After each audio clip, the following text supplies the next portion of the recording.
We must live by this First Nation proverb. We do not inherit the earth from our ancestors, we borrow it from our grandchildren. Caring for the earth is our responsibility if we want a better, fairer world, and thus a better life. And before my grandma passed, one of the things she said to me is, never forget what you are here to do.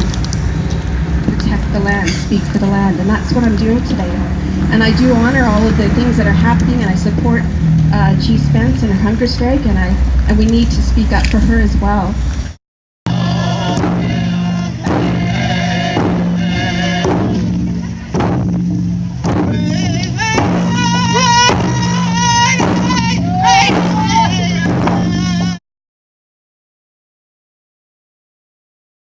One of the things that we wanted to talk about is the fact that this place traditionally was a gathering place for many different nations, and we thought it'd be a really good opportunity to bring a message of I don't know more and Indigenous presence here traditionally to this site where a lot of different nations gather.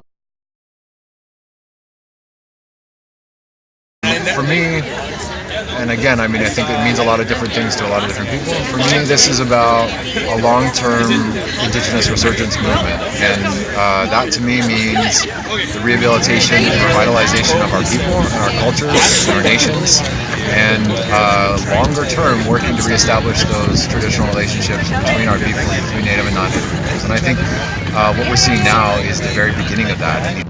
It's been like everybody's been called back to being together by the drums and by songs, and it's like a perfect way. I don't think we could have planned it because it wasn't. It just was a spontaneous thing, but it's a perfect way to bring people back together. I think there's a long history of colonial racism that's a part of the process of colonialism, and I think it was a strategic move on the part of the Harper government to release the audit on the Monday of the week when they knew that this meeting was going to be happening on the Friday.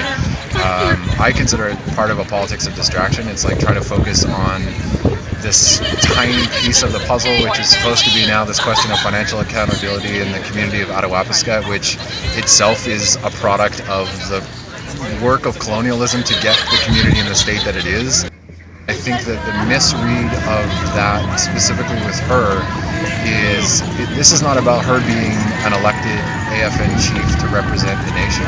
The action that she's taken, the hunger strike that she's on, is a spiritual act. Fundamentally, she is giving herself to the people, and I think that that has nothing to do with Down Council administrations or AFN policies. It is something much, much deeper than that.